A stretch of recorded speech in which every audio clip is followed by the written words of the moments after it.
Parce qu'on commence tout de suite et en parlant de crédit avec Christophe. Bonjour Christophe. Bonjour Vanessa. Tu nous proposes la météo Immonote et on commence avec la météo des taux de crédit. La météo des taux et des prix.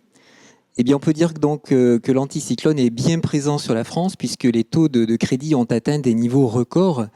Ils sont passés sous la barre des 2,5%, toutes durées confondues. Et si on emprunte sur 15 ans, on est en dessous de 2,40. Donc c'est des valeurs intéressantes.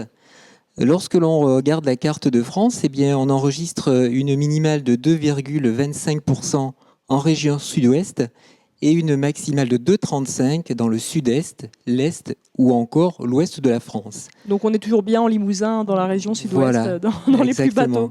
Alors on se rend compte que c'est un bulletin radieux pour tous les porteurs de projets immobiliers.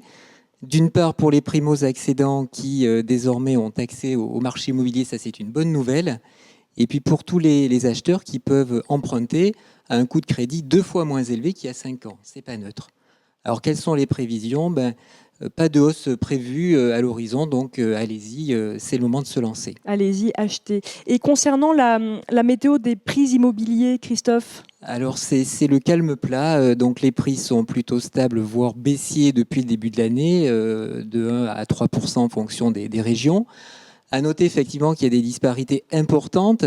Si vous avez un budget de 200 000 €, vous pourrez acheter un petit studio à Paris, un appartement de 60 mètres carrés à Bordeaux ou un grand appartement de 160 mètres carrés à Limoges. Voilà, Donc, ou presque un château voilà. à la campagne en Limousin. Sinon, au niveau de la tendance, à noter que la panne de croissance pèse relativement sur le prix de l'immobilier, ce qui se traduit par des prix beaucoup plus sages, qui intéressent fortement les acquéreurs, mais ces derniers se montrent quand même sélectifs. Ils préfèrent des biens de qualité, à savoir donc sans défaut, donc le marché est quand même dans leur camp. Et ouais, Voilà. dans le camp des acheteurs. Et quelle est la tendance du marché dans les semaines, mois à venir ? On pense que les prix devraient continuer à légèrement baisser et le volume de transactions légèrement repartir à la hausse.